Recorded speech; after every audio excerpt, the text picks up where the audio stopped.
Assalamualaikum. Hai. No, I'm live. Aku live. Apa kabar semuanya? Coba tes dulu. Hai semuanya, apa kabar? Kita mau masuk di acara senja. Gila, anak-anak senja. Senjanya tuh maksudnya sesi tanya jawab. Wah, masih pada nanya, aku udah mandi atau belum? Saya teh atau udah mandi. Assalamualaikum warahmatullahi wabarakatuh semuanya, apa kabar? Thank you yang udah pada gabung. Ayo silakan bergabung. Ada yang nanya-nanya, masih cuti Tonight Show? Masih, alhamdulillah. Masih pada nonton Tonight Show gak? Nonton ya guys, masih ada Tonight Show setiap Sabtu Minggu, tapi ya sama hari biasa itu nonton di YouTube. Oke. Anak indie banget ya, judulnya Senja. Tapi kali ini senjanya gue akan ngobrol sama Akang Dede Yusuf. Aduh, Om Dede Yusuf. Aku panggilnya Kang Dede Yusuf aja kali ya, biar akrab nanti. Jadi nanti bakalan join sama akunnya DPR RI. Kita akan ngobrol sama Kang Dede Yusuf. Kita mau ngobrolin soal parekraf ya, pariwisata dan ekonomi kreatif. Sekalian saya mau tanya-tanya nih sama kalian semua nih. Kalian lagi pada udah mulai liburan belum? Terus kira-kira pariwisata di daerah kalian kumaha atau gimana? Tuh Banyuwangi. Saya pernah ke Banyuwangi loh. Waktu road trip ke Bali. Itu di masa pandemi lagi, sesuai prokes pastinya ya. Boleh tuh misalnya ada yang Wonosobo, Banyuwangi, apa aja tuh, semua daerah sebutin, karena kita akan ngobrolin soal pariwisata dan juga ekonomi kreatif yang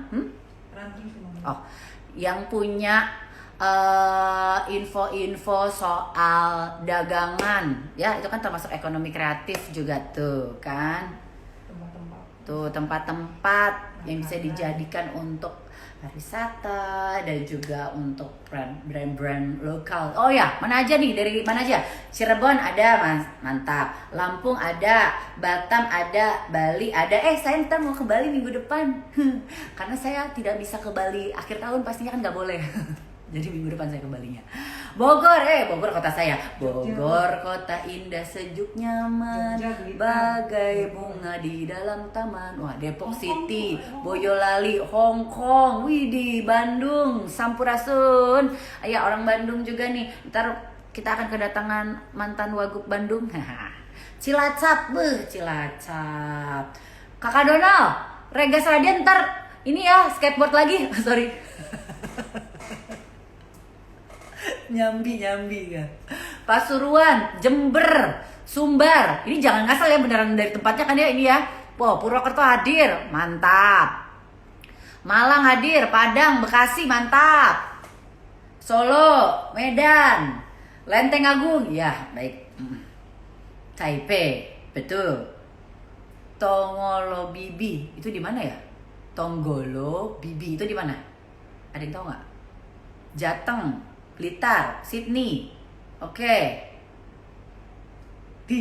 Ada yang nyanyi Kota Bogor loh di sini. Kerawang. Oke. Thank you dari berbagai daerah udah ikutan ngumpul di Senja kali ini. Saya sih tanya jawab, karena kan Senja enaknya kan sore banget ya, jam 4 ya.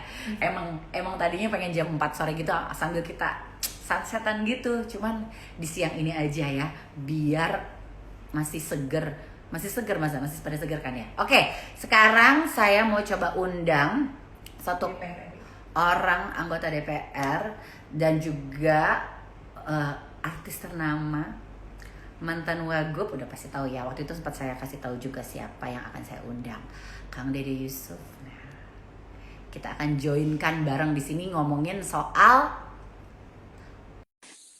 nah kan dia lebih paham pastinya. Jadi untuk kalian-kalian yang tadi sudah menyebutkan dari mana dan dari mananya, nah ini bisa langsung ditanyakan. Kang Dede Yusuf, Assalamualaikum. Waalaikumsalam.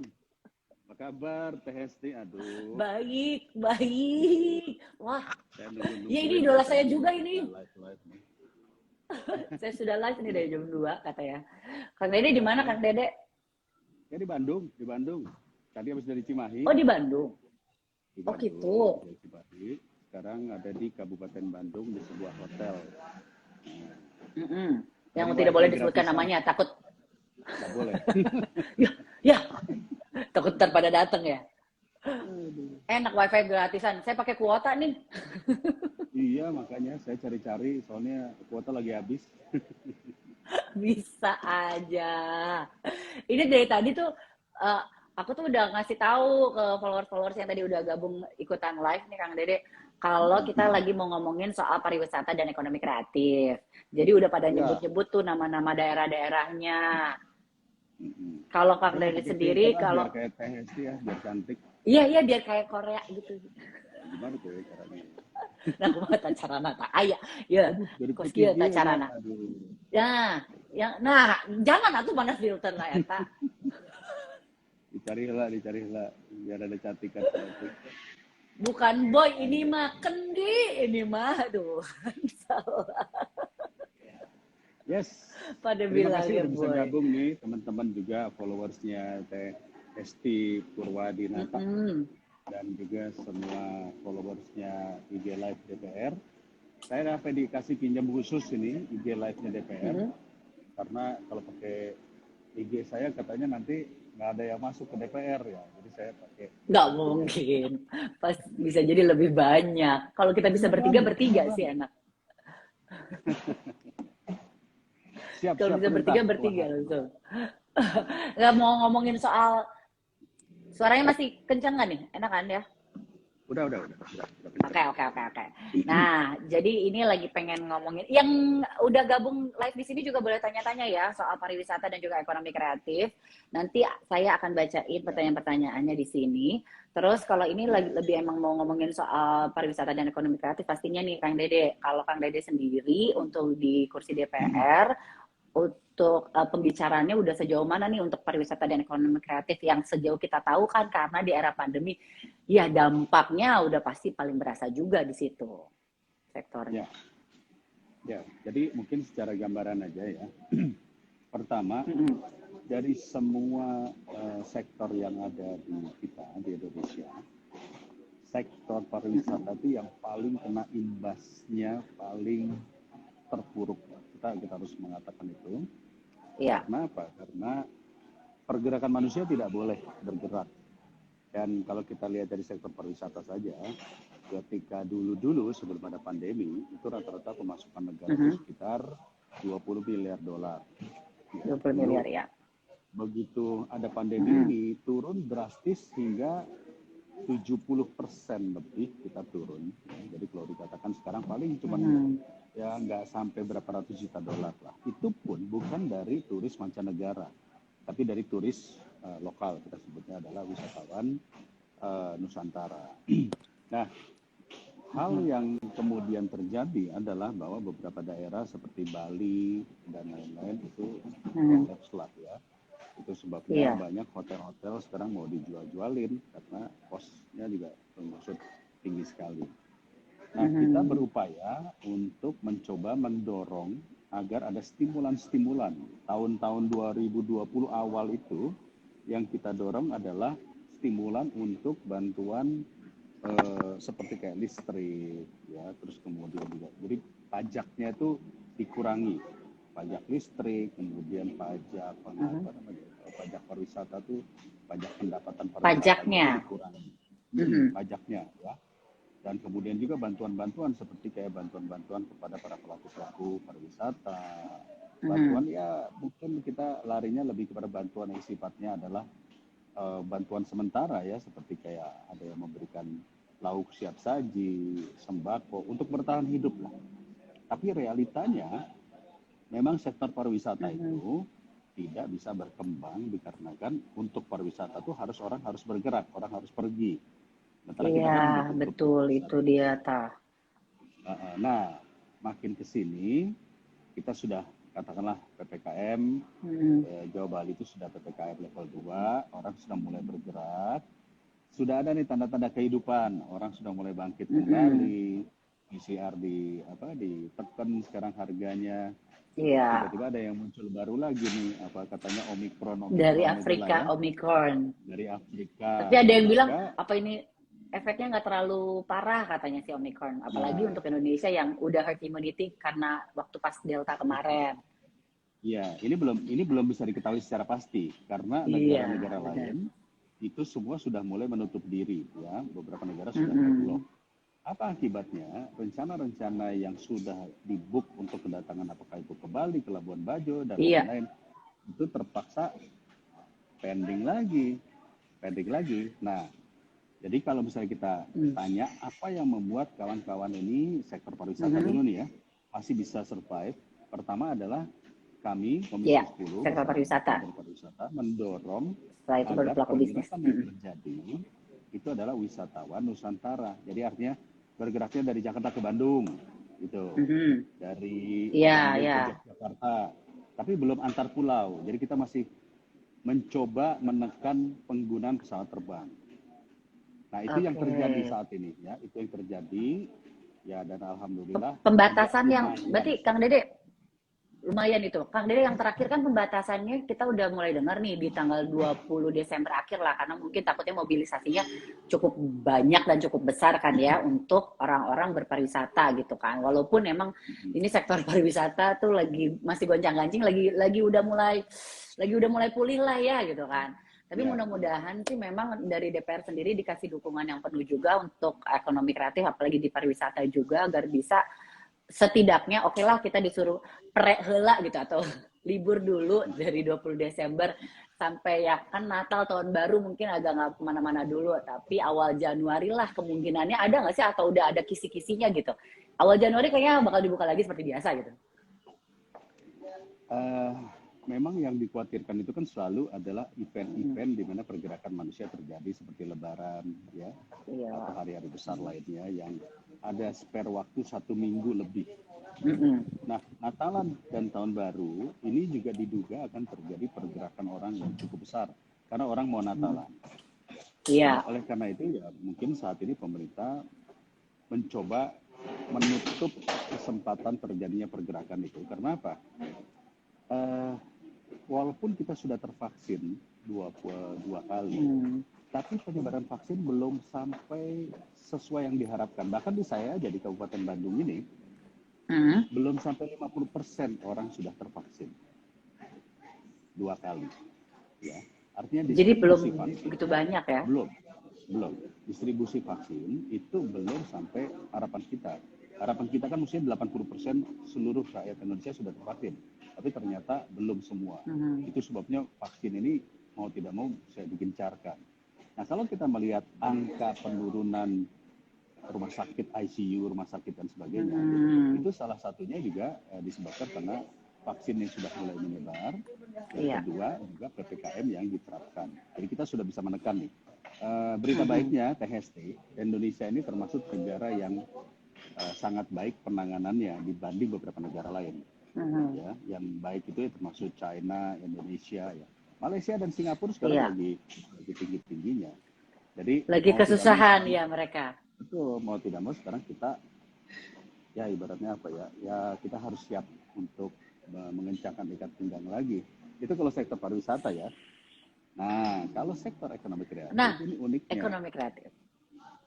Sebagai pelaku ekonomi kreatif, tentunya THST malah order makin banyak.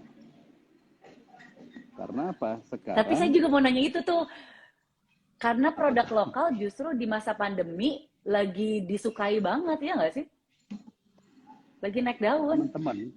Teman-teman yang berbisnis online itu mayoritas mengalami peningkatan lebih dari 100% sampai 300%. Mengapa?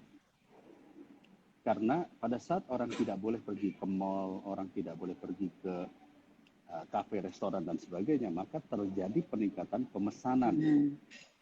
Dan pemesanan bukan hanya produk-produk yang mahal, karena ekonomi kan kita lagi turun. Justru yang berimbas adalah ekonomi yang menyasar menengah ke bawah. Itu sebabnya produk lokal sekarang meningkat, gitu, meningkat tinggi untuk bisa mendapatkan katakanlah persaingan yang cukup baik. Dan kalau mau dilihat data dari perbankan, bisnis online itu per tahun mencapai angka 450 triliun omsetnya. Sementara dari pihak reseller dan dropshipper saja itu omsetnya bisa mencapai hampir 30% dari 450 triliun itu. Jadi sangat besar sekali, 150 triliun. Reseller sama dropshipper saja. Jadi ini dari satu sisi kondisi seperti ini memberikan kesempatan bagi pelaku ekonomi kreatif untuk meningkatkan katakanlah kesempatannya melakukan ekonomi kreatif. Produk-produk, contoh aja nih kayak bulan ada kawan saya, dia pengusaha batik di Pekalongan. Beliau cerita, batik yang ada di Pekalongan itu boleh dikatakan toko-toko besarnya kolaps. Tapi peningkatan penjualan online-nya meningkat 200%. Meningkat. Kita lihat di Instagram sekarang orang suka jualan. Iya benar. Jadi ada sisi baik, ada sisi buruknya.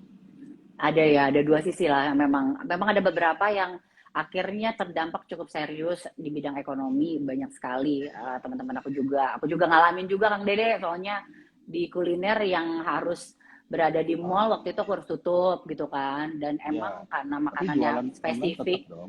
Aku waktu itu nggak bisa jualan online karena makanannya ya spesifik juga gitu waktu itu, dan peminatnya agak sedikit untuk yang online biasanya. Jadi emang akhirnya harus drop, tapi di satu sisi lain yang untuk kuliner yang lain malah lagi meningkat-meningkatnya.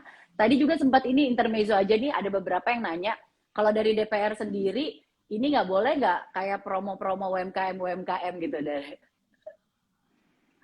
Oh, boleh dong. Malah kita harus saling dukung, saling bantu ya. Saya THST selama pandemi ini saya juga membantu untuk mempromosikan produk-produk UKM ya. Saking banyaknya tahun lalu itu IG saya itu isinya produk-produk UKM aja gitu. Tapi sekarang saya sudah batasi lebih kepada produk-produk yang karena saya dari Jawa Barat tentunya saya mendorong produk-produk UKM Jawa Barat gitu. Ya dan ya alhamdulillah masih berjalan, dan saya pikir kawan-kawan DPR pun juga melakukan hal yang sama di dapilnya masing-masing. Gitu. Benar.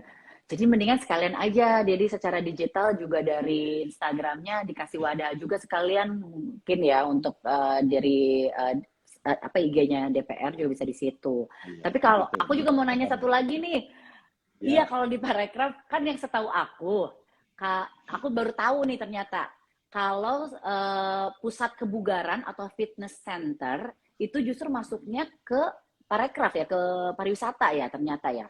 Fitness center itu bukan ke kesehatan, makanya ketika mall udah buka dia tuh tetap tutup gitu kan, nggak boleh nge-gym tuh, padahal itu tempat kebugaran. Saya mau nitip aja, mungkin itu bisa dipindahin gitu ya. Saya juga baru tahu ya, tapi yang jelas begini, waktu itu saya iya. Deddy Corbuzier juga ngomel-ngomel karena gym ditutup ya, tapi setahu saya udah dibuka deh sekarang. Iya. Sekarang udah dibuka. Sekarang udah dibuka. Tapi mulai khawatir lagi karena kan akan ada PPKM. Betul, masalahnya begini, gym ini kan orang boleh dikatakan ya kita tahu lah kalau kita lagi main alat lagi apa aerobik, zumba itu kan berdekatan dan mungkin tanpa masker, keringat dan sebagainya. Hal-hal ini yang kemudian Satgas Covid sekali lagi ya. Jadi bukan dari Kemenparekrafnya, Satgas Covid menyatakan itu kontrolnya susah. Dulu THST saya bersama teman-teman perfilman ya, ada Marcella Jalianti, orang-orang film lah, mendesak agar bioskop bisa dibuka lagi, mendesak agar syuting film bisa jalan lagi. Akhirnya keluarlah peraturan CHSE oleh Kementerian Parekraf ya. CHSE itu semacam kayak cleanliness, healthiness, terus kemudian S-nya safety, terus kemudian E-nya environment, itu dikeluarkan bagaimana caranya mengerjakan atau melakukan kegiatan-kegiatan syuting atau kegiatan apalah event gitu ya dengan pola CHSE. Dan bisa juga tuh anak saya sampai sekarang masih syuting juga. Jadi artinya selama protokol itu dilakukan, ada antigen dulu, terus udah gitu ada ring 1, ring 2, ring 3 ya sama lah kayak sesuai prokes lah ya. Iya benar. Ada prokes. Yang penting Ada prokes yang YouTube jelas. harus jalan terus gitu, karena ini YouTube sekarang jadi tempat orang untuk melakukan kegiatan kreatif. Stress release juga benar. Betul. Buat stress release juga. Iya. Tapi kalau di Bandung sendiri kumaha ta untuk perekonomiannya? Karena kan setahu saya kemarin-kemarin karena waktu itu PPKM udah dibuka, udah santai, itu orang udah mulai nyerbu ke Bandung kan. Emang salah satu untuk cara agar nggak keluar kota dulu, salah satunya adalah sampai saya tuh sempat mau nyewa villa kayak di Bandung atau di Puncak, itu full book semuanya. Seramai yang seperti yang di aplikasi kah atau justru beberapa tempat malah ya ada yang Kalau kena dampaknya justru lebih parah gitu. Oke, saya coba gedein suara saya. Dia tadi di chat tadi bilang suara saya kecil. Testing. Suaranya Mudah-mudahan gede ya. kekecilan katanya. Ya, oke. Kalau di aku sih aman makanya suaranya. Aman. Mungkin di pemirsa, lah pemirsa. Di aku aman suaranya.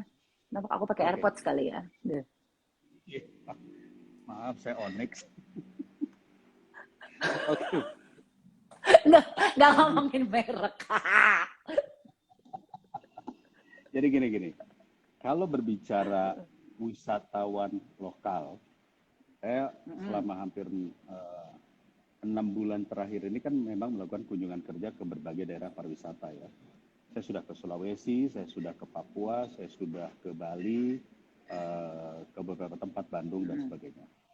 Kalau bilang bagaimana kondisi pariwisata, menurut saya sudah bangkit 50 sampai 60%, sudah bangkit. Di Bandung saja, kalau THST datang ke Bandung, Jumat itu udah rame banget. Dan kalau di daerah saya di Kabupaten Bandung ini ada Ciwidey, ada Kawah Putih, ada macam-macam, itu pun sudah rame. Dan bahkan boleh dikatakan sudah tidak ada lagi social distancing. Orang udah rapat. Dan kalau ditanya kepada orang-orang, kok nggak takut? COVID mah terus cenata gitu. Jadi udah nggak ada, terus nggak legit. Enggak. Terus legit. Tapi gimana ya, kan kita tidak bisa juga kita meyakinkan tanpa ada kesepakatan dari pemerintah gitu ya. Jadi atau peraturannya ya memang. Betul. Nah, oleh karena itu di tahun anggaran 2021 kemarin kita itu mendorong anggaran yang cukup besar untuk membangkitkan yang namanya desa wisata. Jadi fokusnya kepada desa wisata. Karena kalau pemerintah ini kan fokusnya kepada 5 super prioritas, destinasi super prioritas seperti kayak Bali, Mandalika, lalu kemudian Borobudur dan lainnya. Tapi kan itu kan kebanyakan adalah untuk turis asing. Nah, di tahun 2020, di tahun 2021 kemarin dan 2022 kita dorong agar lebih banyak mengoptimalkan tujuan wisata lokal plus desa wisata. Karena ternyata desa wisata ini juga peminatnya banyak. Satu, orang tidak perlu naik pesawat terbang, cukup dengan kendaraan biasa bisa datang. Nah, yang kedua tentu dari tiket ataupun juga biaya hotel dan sebagainya tidak ada. Orang datang ke sana ya ala kadarnya, tapi dia ada kesempatan berlibur. Ya. Nah ini alhamdulillah berdampak cukup baik dan signifikan terhadap daerah-daerah tujuan tersebut. Gitu. Sayangnya THST pemerintah masih sekali lagi merealokasikan anggaran untuk sektor pariwisata dan ekonomi kreatif sehingga anggarannya tetap terpotong. Itu yang sayang ya. Belum terlalu maksimal ya jadinya. Belum terlalu maksimal karena ada COVID, anggaran dipotong di sana sini, termasuk sektor pariwisata dan ekonomi kreatif. Karena mungkin sekarang memang harus membangkitkan lagi yang sedang terpuruk sih. Tapi benar banget kata Kang Dede, karena beberapa tempat kayak, aku kan orang Bogor ya, jadi tempat-tempat di Bogor, semuhun Kang. Jadi di Sentul segala macam itu kayaknya udah rame buat trekking. Orang-orang tuh memang nyari-nyari tempat-tempat yang terpencil, yang nggak diketahui, desa-desa malah jadi sumber ekonomi atau pariwisata yang baru sih. Jadi kayaknya memang tepat banget sih kalau dari Parekraf juga kayaknya selain fokus juga memang yang membangkitkan yang besar-besar, ya memang yang kecil-kecil untuk wisatawan-wisatawan lokal bisa dapat tempat baru yang lebih terjangkau. Itu sih ya Kang ya berarti. Betul. Ya, yang penting begini, yang penting adalah orang bisa berlibur. Karena kalau udah musim liburan Ya. anak-anak, pasti anak-anak kan menuntut ya mereka PJJ selama hampir 2 tahun ini mereka pengen berlibur. Nah, berlibur Ibunya sih yang ya, lebih pengen berlibur, oh stres saya nemenin anaknya belajar. saya kalau follow Instagramnya Hesti Purwadinata isinya fitness terus. Wah, luar biasa. Mantap, mantap. Itu salah Makanya satu saya nanya soal itu. iya, itu salah satu dampak daripada pandemi ini. Kita jadi ingat Iya, kesehatan. iya Saya sih pun benar. juga menghabiskan waktu sekarang ya mau tidak mau olahraga aja terus. Benar sih Kang. Jadi itu salah satu pariwisata kita mungkin olahraga biar kita bisa beneran jalan-jalan.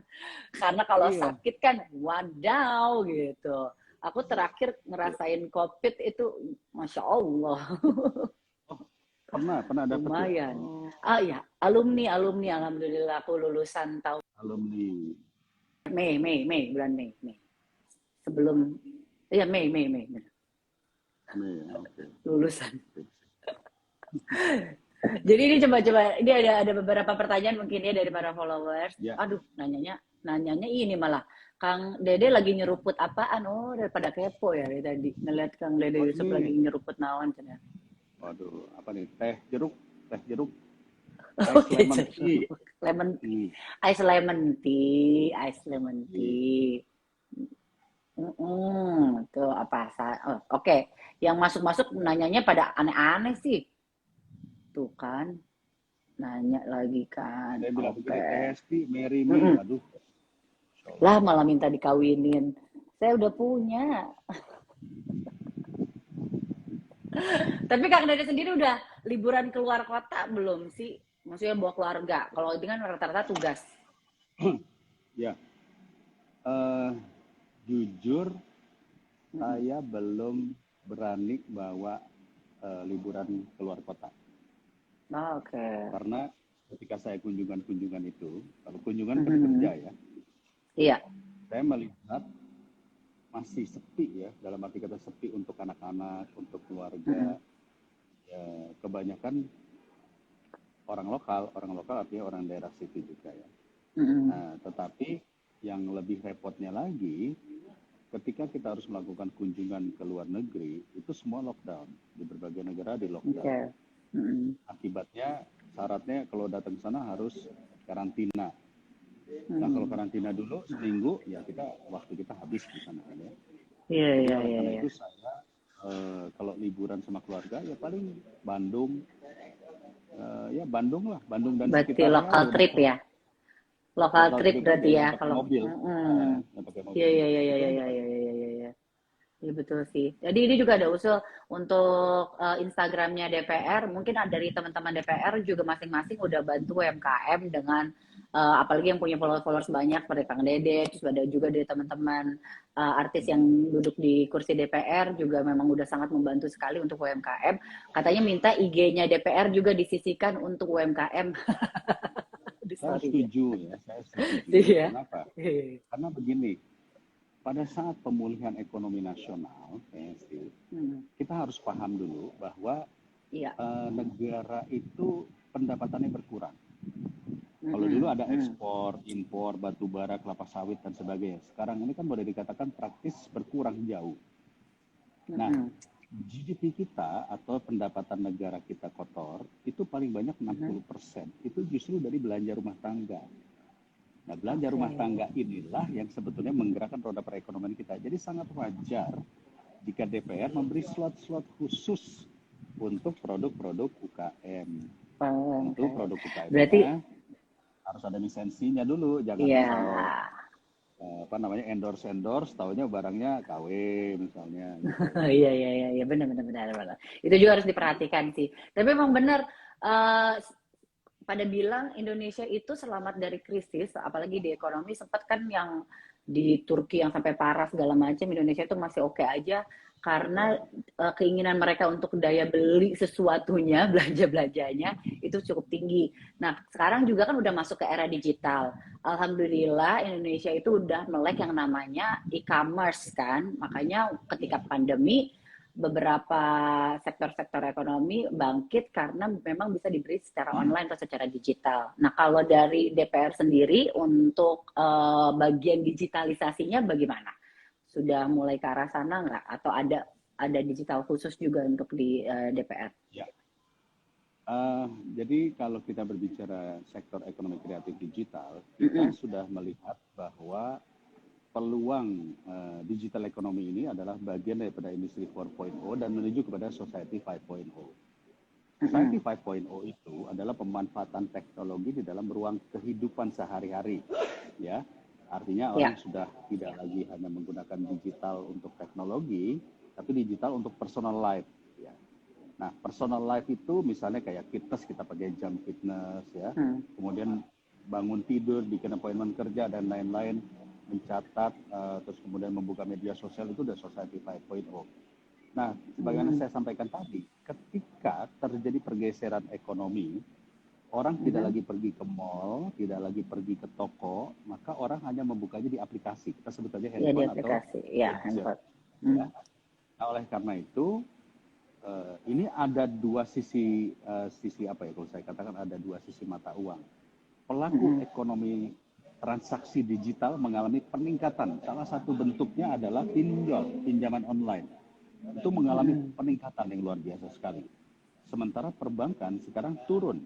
Ya, jadi ibaratnya gini, orang udah males pergi ke bank dengan segala peraturan yang ribet, mendingan dia datang ke pinjaman online. Masalahnya pinjaman online itu ada yang benar, ada yang nggak benar. Nah, Kemenparekraf pun kami minta agar bagaimana caranya membantu startup, pelaku-pelaku startup digital, tentu dengan potensi-potensi budaya, kultur, dan juga kemampuan pelaku kreatif yang asli Indonesia, itu benar-benar harus kita dorong. Jadi kita mencoba menambah anggaran untuk ekonomi startup. Jadi startup itu kalau tidak didorong dan tidak dibantu komunitasnya, maka dia akan, maaf sekali lagi, dia akan dihajar sama pelaku ekonomi yang besar. Yang unicorn itulah, kan? Karena mereka bisa dengan mudah mengambil, dengan suntikan dana yang besar mereka bisa mudah. Jadi kita harus bantu di sini, startup kecil dibantu menjadi satu ekosistem. Kita coba dorong anggarannya dan lumayan, anggarannya ratusan miliar, saya kurang datanya ya. Tetapi yang jelas salah satu bentuk untuk mendorong itu adalah startup. Yang kedua, kita pahami juga bahwa setiap startup ataupun juga ekonomi digital harus memiliki keunikan. Jangan sampai saling bunuh. Jadi misalnya satu, ini sepatu, akhirnya cepat atau lambat dia akan saling membunuh. Maka harus dibikin, ini sepatu cats, ini sepatu kulit, ini sepatu apa, nanti dihidupkan yang mana lagi. Jadi nggak bisa semuanya juga Teh Hesti. Jadi memang kreativitas dituntut banget ya. Supaya jangan terlalu banyak, yang akibatnya malah nggak ada yang jadi. Termasuk film, sektor film juga melalui dana PEN ini kita dorong juga untuk pembuatan film-film yang bisa memberikan semangat kembali, ya, bekerja sama dengan produser-produser film, ya, memberikan semangat kembali untuk kita bisa bangkit. Jadi jangan sampai kita menjadi pesimis, ya. Ini anggarannya juga lumayan besar, ratusan miliar juga didorong melalui komunitas industri perfilman. Kita juga dorong sekali lagi ketersediaan bahan baku dari produk kreatif. Jadi gini, misalnya bahan baku juga ada berarti untuk dari pemerintah juga untuk menyediakan sampai ke bahan bakunya juga. Ya, jadi begini. Kalau kita berbicara produk kreatifnya itu adalah, kita sebut saja apa ya namanya, tempe lah misalnya ya. Tempe itu produk lokal, tapi bahan bakunya dari Amerika dan Brazil. Masih impor. Masih impor. Bahan baku utamanya ya berarti. Betul. Apa akibatnya? Kita akan mengalami ketergantungan daripada bahan baku. Nanti ekonominya mental ke sana lagi. Jadi yang kita dorong adalah bagaimana produk-produk startup digital UKM ini fokus kepada produk-produk yang bahan bakunya adalah bahan baku dari lokal. Poin utamanya adalah uang itu muternya harus di Indonesia. Jadi jangan sampai kelempar keluar. Gitu. Bener, bener, bener, bener. Itu bener banget. Kang Rene, ini juga ada yang nanya, Pak, tahun depan untuk pemulihan ekonomi, apakah bebas pajak UMKM itu akan diperpanjang atau udah ada wacananya dari wakil rakyat, dari DPR untuk memperpanjang gitu? Ya, jadi ini kan perdebatan juga antara pemerintah dengan DPR. Ketika waktu itu ada isu pemerintah saat ini mungkin pendanaan agak kurang, maka akan mengambil dari beberapa sektor pajak. Salah satunya adalah pajak pendidikan, lalu kemudian pajak UKM. Kita protes. Karena apa? Kalau misalnya semua dipajakin, maka masyarakat yang saat ini ekonominya belum kembali secara normal, pasti akan ngos-ngosan. Yang bisa kita lakukan adalah mengoptimalkan pergerakan ekonomi itu dengan cara memberikan, katakanlah tadi subsidi-subsidi pajak atau pengurangan pajak. Jadi kalau DPR tuh berkendak pajak pelaku UKM ini masih tetap sampai tahun depan masih tetap masih tetap untuk dibebaskan. Masih tetap dibebaskan sampai batas waktu yang memang belum bisa kita tetapkan. Karena kondisi dunia juga saat ini ya masih dalam pemulihan semuanya seluruh dunia ya untuk hal ini. Yeah. Putus-putus. Jadi bluetooth saya putus, jadi saya harus pakai live. Memang kalau produknya kurang begitu bagus. Beda namanya pakai ST lah. Tadi saya udah ngecas soalnya tadi. Nih, saya kasih lihat deh pemandangannya ya. Nah, supaya gimana tuh kan? Wah, kita sekalian virtual, ini nih liburan virtual nih. Wah, virtual tour kita nih. Tuh, aduh enak amat nih, hijaunya banyak. Gunungan. Nih, saya pemandangannya ini tembok ya, ini tembok sama kursi. Enak banget di situ. Oke. Jadi memang masih ada banyak PR lah untuk kebangkitan ekonomi kreatif di segala bidang ya, mau itu bidang pariwisata, apalagi Kang Dede juga masih bergerak juga untuk perfilman Indonesia kan, ini baru mulai lagi bangkit, bioskop-bioskop udah mulai terpenuhi, jadi mudah-mudahan sih memang kita ke depannya bukan bisa normal tapi dengan sesuatu yang baru sih, karena eranya aja sekarang udah beda sendiri ya, udah beda lah gitu, era digitalisasinya lebih kental bisa dibilang. Nah, sekarang ada poin penting yang bisa di kawan-kawan dari katakanlah viewers saat ini, jika yang mau terjun ke dunia digital kreatif, maka yang paling penting adalah peningkatan kompetensi penguasaan digital. Jadi satu contoh begini, UKM ya, kita bicara UKM tadi ya. Kalau produk-produk UKM yang dijual produknya masih sama dengan 2-3 tahun yang lalu, maka tidak terjadi diferensiasi, tidak terjadi sesuatu yang pembeda lah, katakanlah pembeda. Karena itu momentumnya saat ini untuk kita belajar, bisa melihat dari aplikasi, bisa melihat dari YouTube ataupun juga dari tempat-tempat lain. Gimana sih cara membuat branding yang baru, membuat diferensiasi yang baru, membuat rasa yang baru, membuat kemasan yang lebih baik ya, sehingga ketika ditampilkan dalam dunia digital dia menjadi sesuatu yang menarik. Karena kalau di dunia digital itu segala sesuatu itu berawal dari mata, ya. Jadi kalau mata itu tertarik, maka biasanya orang akan masuk. Itu sebabnya kita menggunakan filter supaya kelihatan lebih muda dari usia, kan kira-kira begitu. Visual. Ya. Saya nggak ketemu filternya di data ini. Filter namanya. Malah jadi kita mulai dari filter lagi ngomongnya. Kemarin juga sempat ada yang nanya juga kalau soal perizinan UMKM itu biar dipermudah, karena kan yang bagi itu banyak banget. Terus kemarin juga sempat ada kasus kayak beberapa UMKM yang kayak frozen food dan lain sebagainya, mereka kan karena mungkin pengetahuannya, edukasinya soal itu kan belum begitu tahu, tapi kan waktu itu dituntut untuk bisa melakukan sesuatu secara online dan lain sebagainya, kan jadi banyak bermunculan orang untuk berjualan dan lain sebagainya. Tapi ada juga, aku sempat baca sih beritanya, kalau akhirnya mereka dipanggil pihak kepolisian lah karena tidak ada izin apalah seperti itu gitu. Mungkin dari pemerintah ataupun dari pihak DPR sendiri untuk perizinannya agar lebih dipermudah atau bahkan lebih digitalisasinya lebih ditingkatkan gitu biar mereka-mereka yang masih awam soal perizinan untuk UMKM itu lebih jelas. Jangan tiba-tiba ujuk-ujuk kan untuk yang punya frozen food tuh ternyata harus punya izin BPOM yang kayak gini dan kayak gini. Waktu itu kan mereka mikirnya cuma pengen jualan aja. Itu sih kemarin sempat banyak kasusnya yang kayak gitu. Ya, ya, saya setuju kalau dalam kondisi pandemi kayak gini, segala kemudahan itu mestinya diberikan kepada masyarakat. Sayangnya, ketika kemudahan itu diberikan, belum tentu juga yang memanfaatkan masyarakat. Banyak yang memanfaatkan yang saya katakan tadi, pengusaha-pengusaha besar yang memanfaatkan celah-celah, atau bahkan tadi saya katakan juga ada juga tanda kutip orang-orang yang tidak bertanggung jawab memanfaatkan celah-celah itu untuk menjual produk-produk yang justru berbahaya.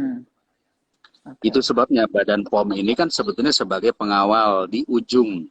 Dia harus ada standarisasi kesehatan, standarisasi keamanan. Memang kesannya seperti berat, tetapi sebetulnya jika kita bisa menyajikan bahwa ini benar-benar produk UKM, itu rasanya tidak perlu pakai Badan POM, itu cukup PIRT. Kalau UKM benar ya, PIRT itu namanya perizinan rumah tangga kalau salah. Rumah tangga, ya. Jadi PIRT itu ada di setiap dinas-dinas di wilayah kabupaten kota masing-masing.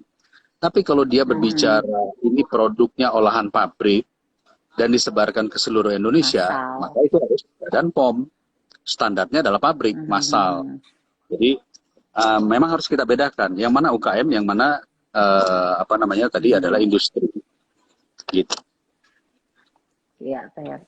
Untuk perizinan industri rumah tangga berarti kan memang kemarin tuh sempat yang ramainya yang itu tuh mereka UMKM terus tiba-tiba dipanggil polisi, disuruh bayar denda lah, apalah maksudnya dipanggil pihak lah, beberapa pihak, denda lah segala macam, jadi rame aja di situ. Mungkin karena UMKM-nya belum teredukasi dengan baik, merasa oke, mungkin boleh kali dikasih edukasinya lebih luas soal ini, soal perizinan biar pada lancar lah. Nah, kalau ini mungkin terakhir nih sebelum kita mengakhiri obrolan senja kita, dari pemerintah sendiri ataupun dari Kang Dede sendiri, ada program apa aja yang dalam waktu terdekat yang sedang dibangun atau mungkin yang sedang berjalan untuk memajukan ekonomi kreatif dan juga pariwisata yang berbeda mungkin yang dari kita pernah dengar? Ya, baik. Jadi kita berbicara harus 2022 ya, karena 2021 kan tinggal sebentar lagi. Dan di tahun 2022 kita sudah pertama kita bikin panja, namanya Panja Pemulihan Pariwisata dan Panja atau Panitia Kerja Penguatan Ekonomi Kreatif. Ini sudah dilaksanakan. Dua panja ini telah memberikan rekomendasi penting terkait dengan pemulihan dan penguatan bagi pelaku pariwisata dan ekonomi kreatif. Antara lain mendesak pemerintah daerah ya untuk melakukan pemerataan pembangunan dan pemulihan destinasi pariwisata di semua daerah. Itu dulu.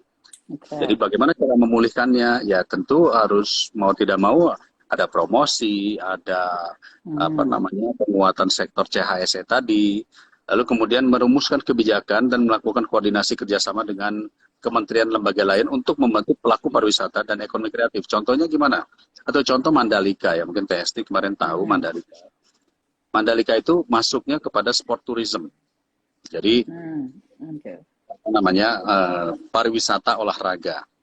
Dan anggaran yang dikucurkan di sana tidak sedikit, itu hampir 4 triliun lebih untuk membangunnya.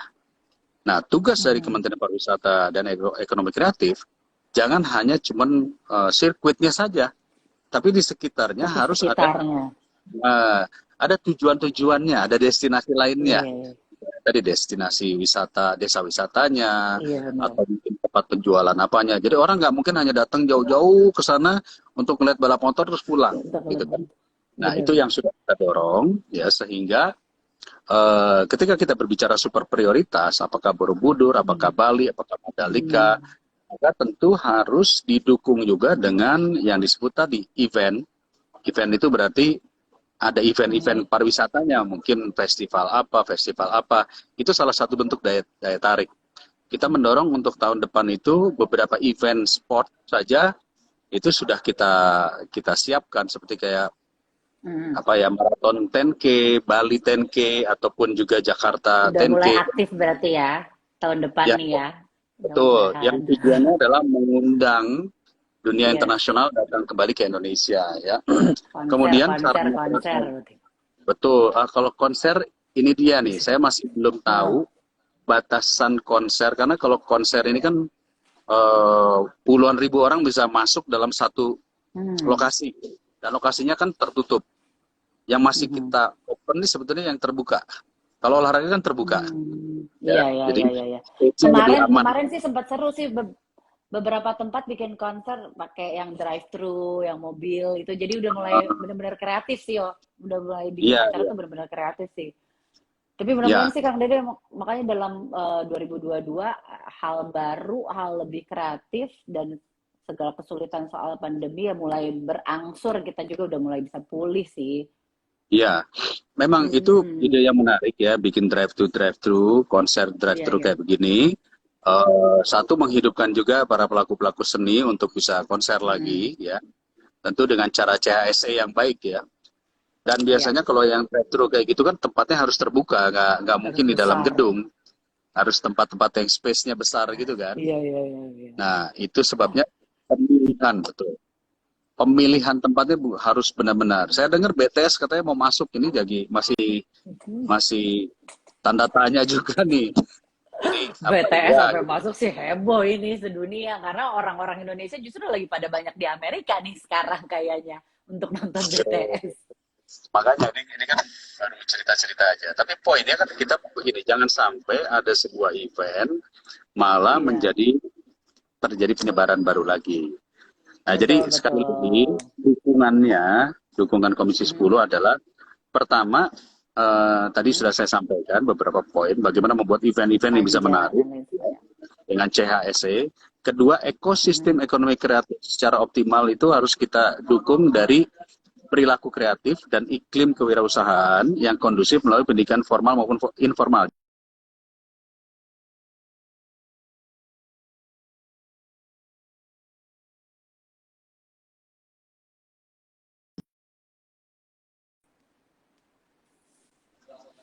Nah, halo? Nah, tadi hilang. Masuk. Oke. Tapi yang pasti Kang Dede Yusuf, kalau kemarin tuh yang menyenangkan adalah, ini aku lagi kayak hilang koneksi sama Kang Dede Yusuf, karena dia freeze tiba-tiba. Untuk yang lagi nonton live, apakah freeze juga? Dua-duanya freeze ya bahkan? Oh ya, aku nggak freeze malahan. Ya itu, nah mati deh. Oke, nanti aku undang lagi deh Kang Dede Yusufnya ya. Tapi yang pasti yang paling menyenangkan adalah untuk yang kemarin lagi berlangsung di Mandalika, banyak banget pembalap-pembalap di sana yang dari luar itu kan pada berlibur. Jadi kita kayak dapat promo gratis ya, untuk dapat promo gratis. Mereka tuh kayak story in, lagi liburan dan lain sebagainya. Kita coba undang lagi ya Kang Dede ya, sekalian untuk ini juga kayaknya waktunya juga harus pamit juga, tapi kasih sepatah dua patah. Aku invite lagi. Nah, eta. Iya Kang Dedenya hilang, nggak ada kok Kang Dedenya. Lagi di hotel. Nah, tempatnya juga enak lagi. Ngalengit tadi. Halo, Kang. Hadir. Suaranya kecil, Kang.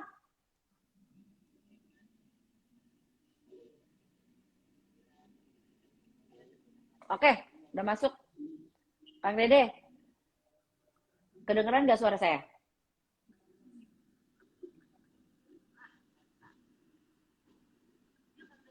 Kang Dede, kedengeran suara saya?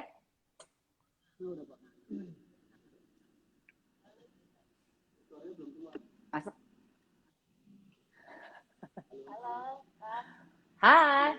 Nah. Belum masuk ya Kang Dede ya?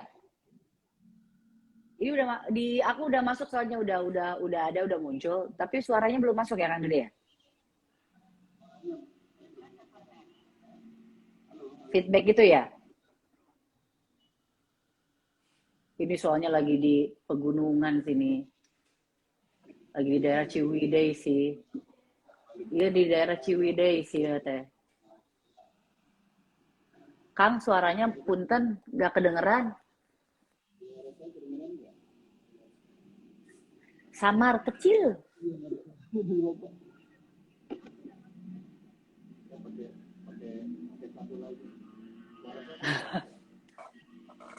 Suaranya kedengeran, cuman kecil, letik.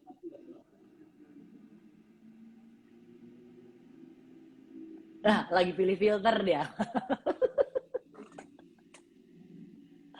Kang Dede, buat closingan deh. Buat para yang lagi haus akan pariwisata, haus akan liburan, itu pesan-pesannya apa? Nah, ini gimana? Halo, halo. Nah, akhirnya muncul juga suaranya. Udah oke. Oke, sip. Oke. Nah, Ya, maaf. Tadi nah. tiba-tiba pingpong itu hilang. Sampai mana tadi? Iya. Nah, ini udah ada. Udah ada. Tadi soal untuk ekonomi kreatif dan juga untuk kedepannya ada program-program. Dia pakai filter lagi. Ada program-program yang akan dilakukan terutama untuk Komisi 10 yang sekarang ada di dalamnya. Tapi mudah-mudahan sih untuk pengen kasih tahu untuk para followers kita yang sedang mendengarkan, kira-kira pesan-pesan sponsor apakah yang akan disampaikan untuk mereka yang sedang haus akan wisata di akhir tahun ini? Memang ini pertanyaan yang agak sulit karena keinginan orang untuk melakukan wisata cukup besar, tetapi ada pembatasan PPKM.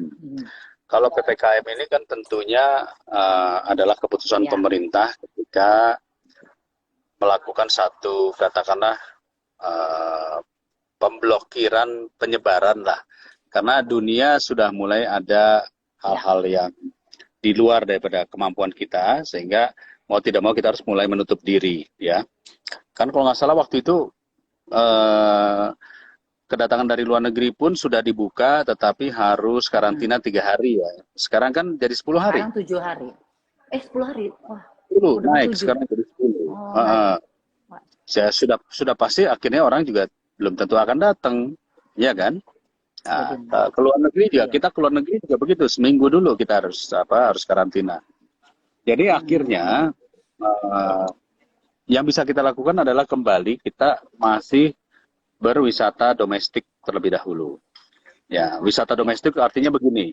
Kalau kawan-kawan bisa menggunakan jalan darat yang tidak terlalu direpotkan dengan persyaratan-persyaratan, saya pikir ya kita pakai jalan darat saja, artinya tidak perlu harus menggunakan pesawat terbang dan lain-lain. Tentu daerahnya berarti kan dekat-dekat ya, tidak mungkin kita melakukan perjalanan yang terlalu lintas pulau. Itu yang sebetulnya yang bisa dilakukan. Atau kalaupun tidak bisa menggunakan jalan darat, karena saya belum tahu nanti apa yang akan dilakukan pemerintah, apakah di beberapa perbatasan provinsi ada pembatasan, saya juga belum tahu ya. Tapi paling tidak, rayakanlah Natal dan Tahun Baru minimal di kota kita sendiri dulu aja.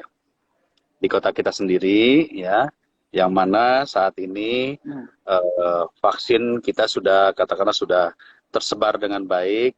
5M-nya tetap dipakai ya, dan hindari kerumunan sebisa mungkin. Toh musim hujan juga nih, biasanya tahun baru musim hujan. Iya. Yang udah pasti tahun baru itu hujan. Tahun baru hujan kayaknya. Jadi itu himbauan. Mudah-mudahan yang sedang mau untuk tahun baru ini ya, mudah-mudahan untuk yang sedang punya planning untuk Natal dan Tahun Baru kali ini ya mungkin agak ditahan saja sesuai tadi yang dikatakan sama Kang Dede, ulah kemana-mana heula lah, udah kemana-mana dulu ya untuk tanggal 20 sampai akhir tahun ini kita meriahkan di rumah sendiri dulu. Jadi boleh ya, tapi kalau liburannya kita di awal Desember boleh berarti ya. Karena kayaknya itu yang saya lakukan.